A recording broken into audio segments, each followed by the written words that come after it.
Hello everybody, it's time to look at what I've been working on lately. So, this is just gonna be the mostly digital part of the sketch tour for this month. And where we last left off, basically it's not a ton of stuff, but this is kind of the process that I've been working on for the recent projects. Now, I have a sticker set that I actually was working on and cut like a bunch for this art show, an Animal Crossing art show, and you guys probably heard me blabbing about it a lot already, but this is how it looked like. Um what happened was it was traditional art, it was watercolor art, and colored it traditionally and finally bumped up the scanner and scanned it out just like the old days. And the traditional art being scanned into digital skills are rusty, so actually this took a while, but I'm happy with it, and I'd like to make more watercolor sort of base stickers in the future. Just trying to figure out a way to, like, if there is a plan for a shop in the future, I'd like to hopefully, I don't know, figure out a way that I can do it and that the postal service will still be okay, so that I can actually provide things from my shop.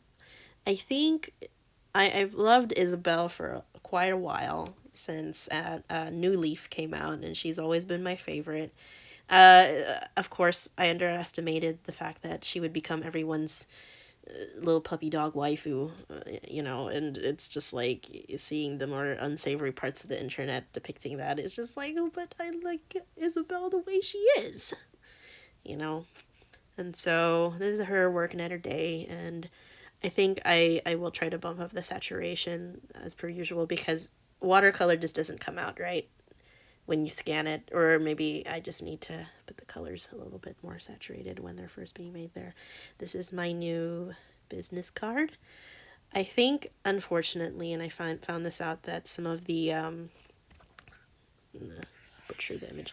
This image right here, I loved it a lot, but I think I've only saved like a very small JPEG version of it, which is tragic. And so I tried to save it by putting it in this file. And this is such a nostalgic piece from, I think, the 2016, 2017 maybe, because the two babies in the picture, Naomi and Laker, they're actually big sisters now, and they're so tall. They're getting so tall, and so this just makes me remember about when my family used to take care of them when they were little babbies, and they're big girls now. In fact, these two look more like their little sisters now than the actual girls in the pictures. So, yeah. This one right here, this is I'm gonna make more of these, I think, when I have time. It's just a warm up, and I'm going to be making more of these like quarantine comfort food things. Like food access is something that's a kind of I think it could be a touchy subject regarding the coronavirus quarantine as of now, because not everyone has access to food, but I know there are some food things that I do like to eat that make me comfortable and happy, and they may or may not be a little bit unhealthy, but you know what, we gotta eat. So this one's the tornado omelet, and I tried to make this. It didn't come out as nice as the one in the video, because when I was craving it, I decided to make it. It didn't look like this, and I prefer not to use like the veal glaze. I just went for like a vegetable stock, or like a beef vegetable stock instead. This one I'm going to work on soon. This is supposed to be a comic, but I think I got to be careful with all the Animal Crossing stuff, because it'd be like, girl, you need to work on other art stuff other than Animal Crossing. But Animal Crossing makes me happy right now. And it's just really good game development outside of the nostalgia, and sort of like the type of gamer that I am. If I were to like kind of consider myself as a gamer, which I don't think I am, but I do play, Stardew Valley. I play a lot of Animal Crossing since the beginning, a lot of Sims. I'm the type of person that's there's a type A and a type B personality type of gamer. The type A personality is the completionist. the maximizer, the one who like wins at the game. Am I winning? Yes, I'm winning. And then type B is the person that's just vibing or like building things.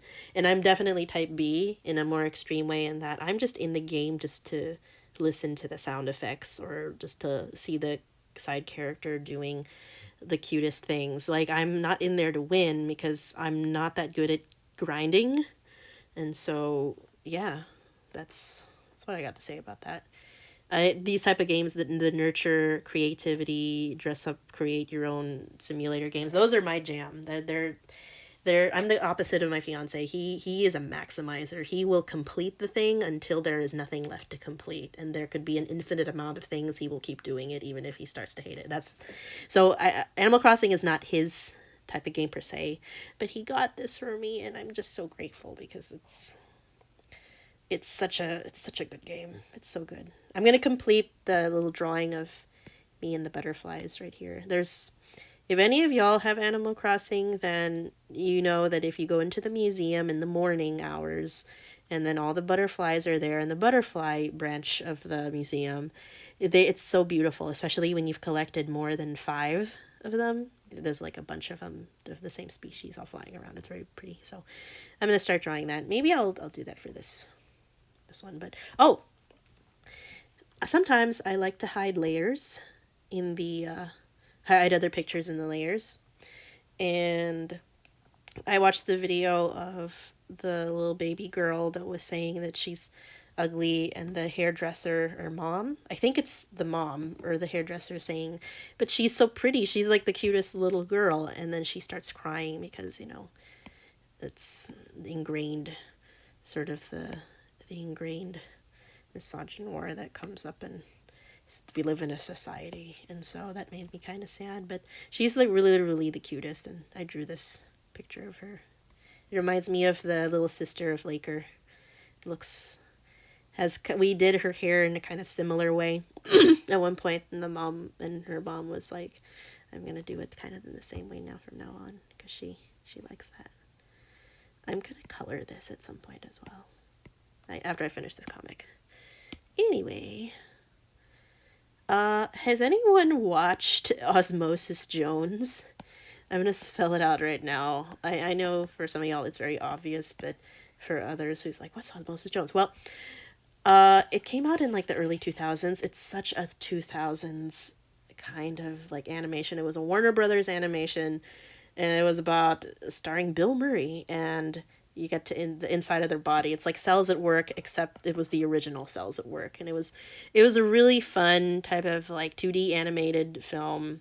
In the same style, I think character designer is the person that did Iron Giant, and it was like Chris Rock and David Hyde Pierce, and then they're in a buddy cop movie, and they're trying to like find this virus, and the animator of the virus is like, what is it? He was like Anthrax. His name was Thrax, and he was like this weird kind of sexy villain germ guy, and if you find clips of this online, it's amazing because there's so many people thirsty for this character on DeviantArt. Well, anyway, it's a really good animated film. If you haven't seen it yet, then go see it. There was a female character in there who was like really top notch, secretary. She's amazing, and I gotta find the picture of her at some point.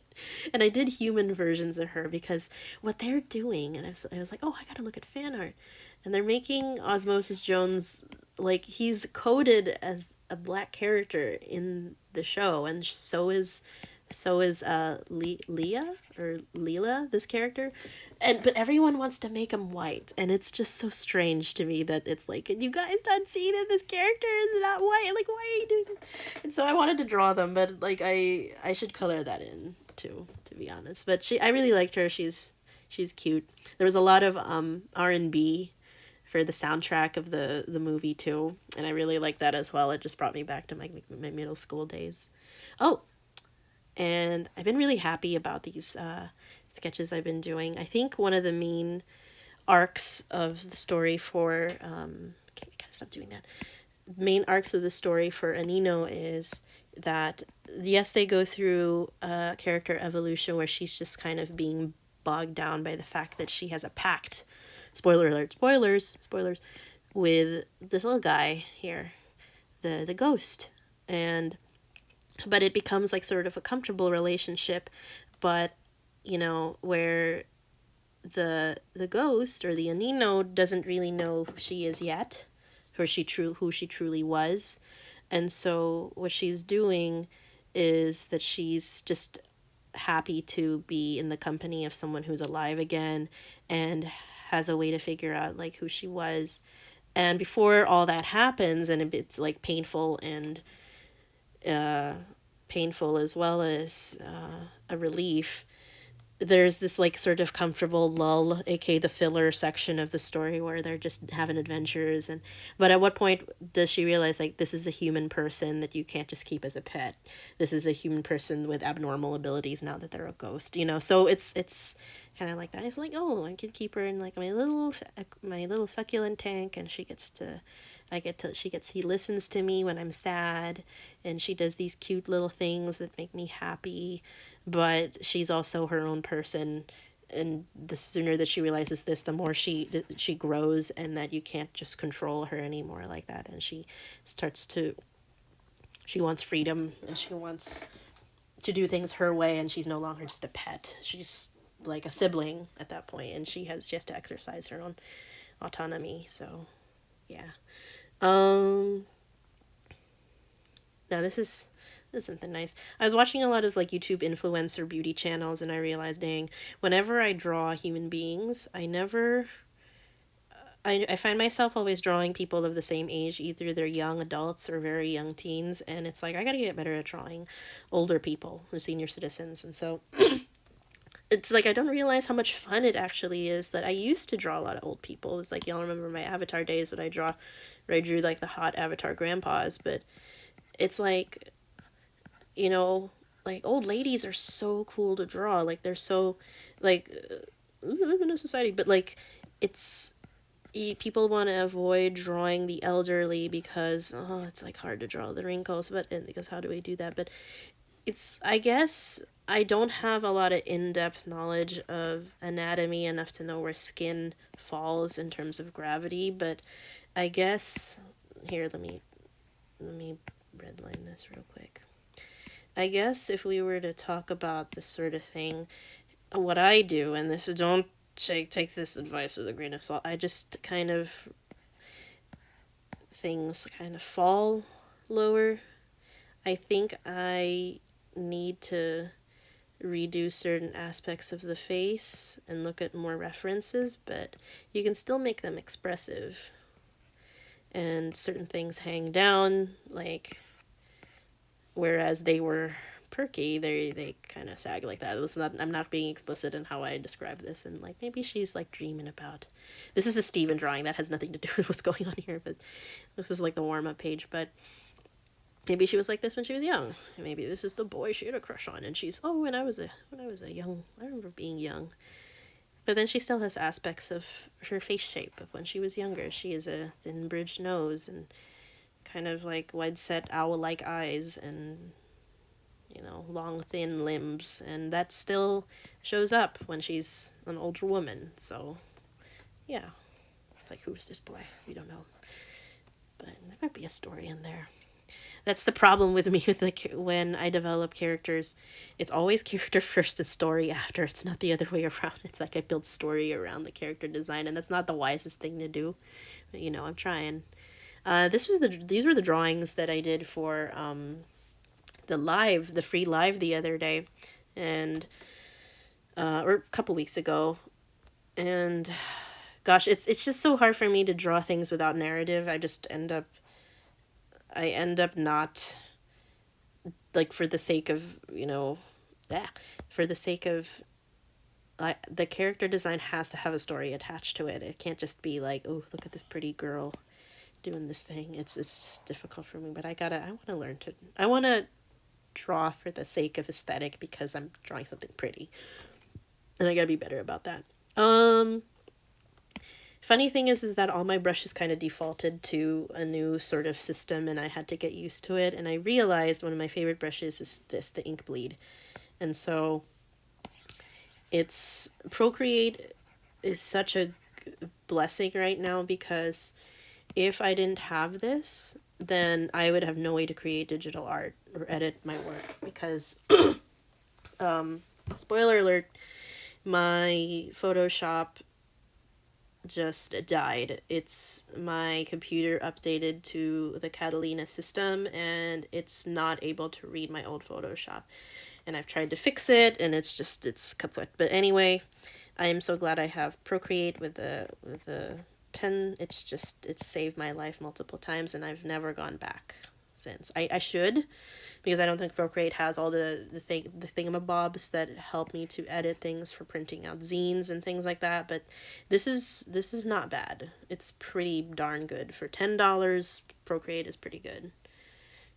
Yeah, considering how expensive the iPad and the pencil are. So, this is my favorite brush. I use it mainly for the drawing line art, details, things like that. This one I use for shading, black and white shading.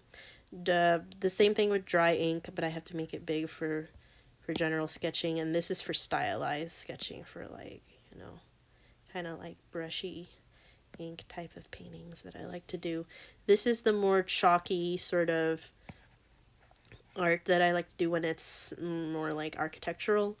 And I tried to test out the oil pastel type of brushes before for like inking and coloring and things like that. I want to be able to paint more. This was super fun, y'all, and thank y'all for requesting such fun characters. I took requests from not just Patreon, but also like Twitter and Instagram, and it was amazing. Let's see. I grouped this in and I wish I didn't, because I wanted to show the layers of the line art and everything, but it took a while for my muscle memory to return. I had a dry spell, I was not drawing, and it was awful. And when I was drawing these characters, especially in sections like these, like, not to put myself down or anything, but I realized there's entire gaps that are like erased in my memory if I don't draw for a decent amount of time, and that sucks. It sucks so bad. It's like you're an athlete and you haven't been practicing. It's like you're a basketball player, you haven't been practicing your free throws in a long time, and it just you can feel yourself degrade if you haven't done that in a while. And it's the most awful feeling. So what you do, you just gotta work through it, like I keep saying. And so even if it sucks, you just do the best you can. I think what makes this sort of challenge so time consuming, and I don't like to post progress things all too much. Like, I like to post the whole thing all at once. It's like, if you followed me back in DeviantArt, I just post 400 things. And then never again for a while. It was bad. Sorry, drink water. But I think the key to this is that consistency is better than just putting out quote-unquote good stuff. And I think even if my work isn't super totally good all the time, at least I'm keeping the muscles up, from drawing. Cheaty was my favorite, though.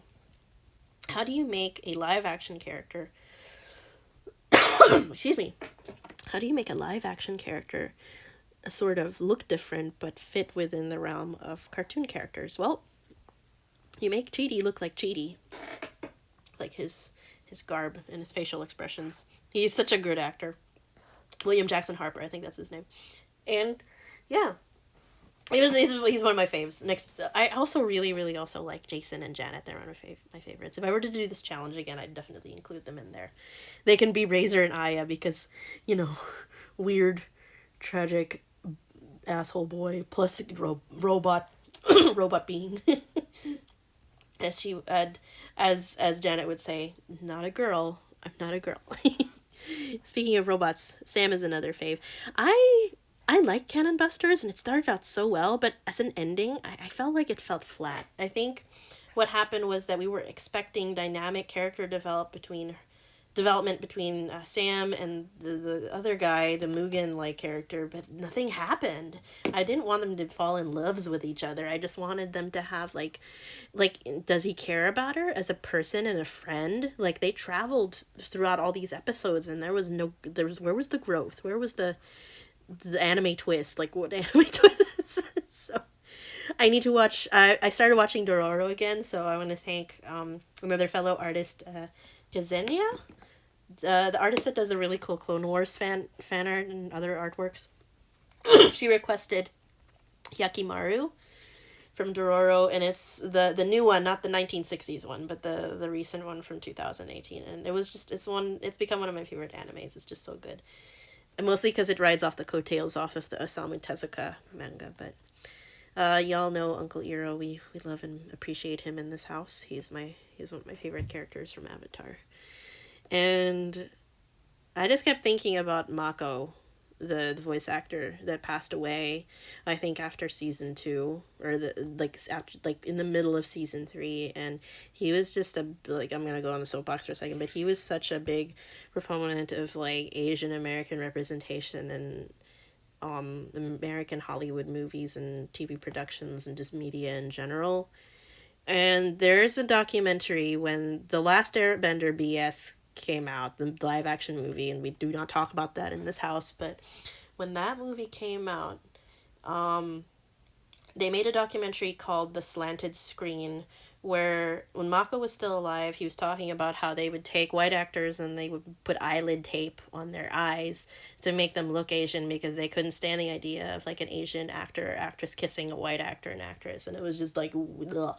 And he said it just looks not only is it racist, but it just looks ridiculous. And if you look for The Slanted Screen on YouTube, maybe you'll be able to find Mako's interview. So speaking of Asian Americans, like, I love that Pearl, huge fact, Dee Dee Magno Hall, who is the voice actor and singer of Pearl, she's Filipino, and not only that, she's from Baguio. She was born in Baguio. That's my hometown. It's a city that's on a plateau mountainous region. That's where I was born. She was born. Represent. I love it so much. This makes me so happy. But enough rambling about that. I just wanted to just tap into how much I love all these characters. I am procrastinating on this so hard because it's just revealing all of my weak spots in drawing. I need to get better. I'm learning so much about and confronting the most uncomfortable parts of how I draw through this. But just we gotta get through it. If we're gonna get better, we gotta get through it. So, yeah, let's. Ooh. Okay, confession. I don't know if you guys saw it, and I apologize if yikes, but sometimes I am away from my loved ones right now, and sometimes I draw to release steam, or maybe I'm just interested in drawing and it's nothing to do with that, but I hide smutty drawings in the layers, and I don't delete them, and I don't put them in the eyeballs emoji layer folder in the other thing. So we are not going to open that Pandora's box right now, and I'm sorry. I just like, it's like, don't open that. But I hide smutty drawings in there because it's like, wow, what a cute character. It reminds me of my fiance because he requested this drawing, and now I'm gonna draw a picture of him, and now we are in this hell now. Why did I do that to myself? So, yeah. Speaking of fiance, I was about to make like a. I feel like I was gonna make a personal comic about my feelings during quarantine, but it could either come off as horribly tone deaf because people are going through so much BS right now, people are dying. It's not, I am just talking about me at myself, and I don't think it should apply to anybody else, like I keep saying, but I will show you guys that later. We will work on that. This is the comic about, if you follow me on Instagram, that's where I tend to upload first, but this was about my feelings about the time captured of when I was younger. It wasn't that long ago, I realized, but that's almost 7 years ago, and a lot happened within 7 years. I lost and gained and regained so many friendships. And the game called Tomodachi Life, it's this this fun little game where you like make little me's of your friends, and you basically give them food and listen to what they have to say, and then you basically do like a weird sort of horoscope type thing on their personality when you create them, and so they act like your friends, and it's like they're not your real friends, but it's sort of just fun. It's kind of like video game Facebook, and I made me's of several of my friends, and I don't talk to them anymore. And that's really sad, in that I had to confront the fact that I'm not friends with them anymore. Either they stopped being friends with me, I did something wrong, or they did something wrong and I didn't want to be friends with them anymore. Just we just stopped talking. They got ghosted. I don't know, but it's really tough. It's I think what people don't realize, this was for me, I just get very attached to people. I I make mistakes, and then I kind of like shut down my own feelings instead of confronting them. Like, I wouldn't call it like I avoid responsibility. It could be that, but I think it's something else deeper that I'm not going to get into right now. But it captured like this moment in time that's never going to be the same again. And I wonder like how much more will change within the next 7 years. Will my core relationships with my family, my friends, my loved ones, my potential husband be the same? And childish or not, how you feel about video games, it sort of captures that place in time where it hasn't changed yet. And so it just brought up all these emotions, and just, oh god. And that's not even taking into account how, like, technology just changes all of these things. And I think even before the era of video games, we had our own way of preserving our personal relationships, you know, when people used to write letters to each other, like physical snail mail to each other, and it's just not the same anymore. But I think that's the sort of key to Animal Crossing. A lot of people that have trouble with relationships, or introverts or whatever, like, I don't think there is an introvert and extrovert dichotomy, like a duo in life, but I think they really tagged onto Animal Crossing as this important thing, even though the games are expensive. But it's sort of tapped into this sort of like idea that friendships are difficult. You can make them a little more simpler through video games. And obviously, I'm not completely out of my mind. Like, I know it's not real. Excuse me. But at the same time, I it's kind of like you have to be careful that you realize how in real life things are a little more delicate, and you have to confront them. You have to challenge certain things in real life, and you have to confront the thing that you're afraid of, and it's not like that in video games. But you will remember what you were like, you know. Oh, by the way, you can't, it's so funny that you can't attach, in Instagram you can do that, but you can't attach songs to a mood. But if you want to listen to any Animal Crossing nostalgia feels, I listen to 11 p.m. or 1 a.m., and that's the title of the song. 11 p.m. You can listen to the 11 p.m. soundtrack or the 1 a.m. soundtrack on Animal Crossing New Leaf, and that's the exact mood that I was trying to capture. Yeah, but let's go to something a little more cheery. This is a fun thing I wanted to do, maybe for commissions or whatnot. Excuse me. And I am not a fashionista in real life. I don't spend a lot of money on clothes, but I love dressing up in Animal Crossing. It's like a little doll, and you have your own dollhouse, and it's just cute. And it's actually really neat from a prop design perspective. It's just one of the cutest things ever in terms of like user interface, and that you like dress up your character and stuff. It's just really, really well made. And yeah, this is me if I was your person dressed in my Animal Crossing clothes. And then this is me in real life. Everything sucks right now because of coronavirus. I haven't been dressing cute in a while because I'm at home, and I don't have to go to any like virtual meetings or anything, so I don't dress in my underwear with like wearing a formal top like for the Zoom meeting. That's not my life, so it's fun to idealize, kind of. It's kind of fun to do that.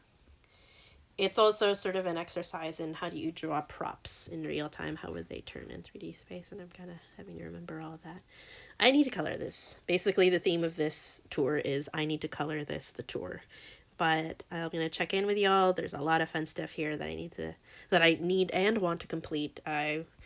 I was thinking of drawing sort of this other thing for y'all just to show y'all. But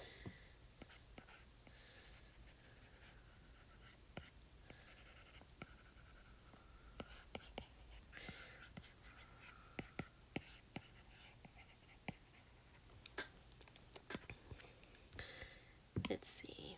Nope, that's not the pencil we're looking for. Isabel would be Japanese. She'd be a Japanese Shih Tzu. She'd be cheery. I'm seeing all these Gijinkas, aka those humanized versions of like animal or object type of characters, robot characters, but why wouldn't Isabel or Shizue-chan, that's what they call her in the Nintendo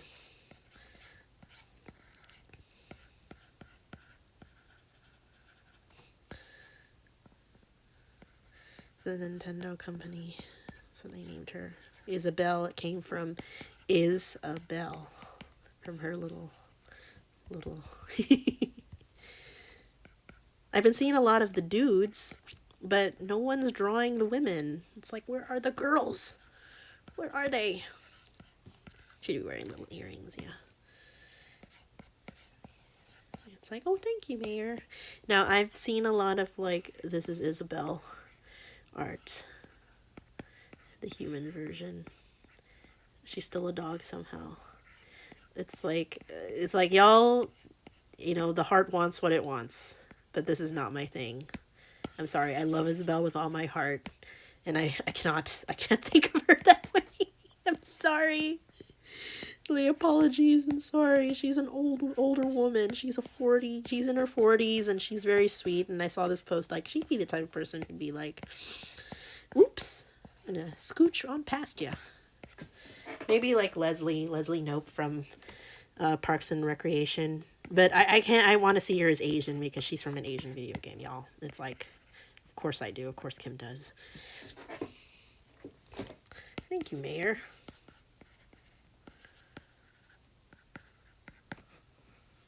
She'd have the personality of Leslie Knope, except she wouldn't want to bone half all the presidents. So there. That's Isabel.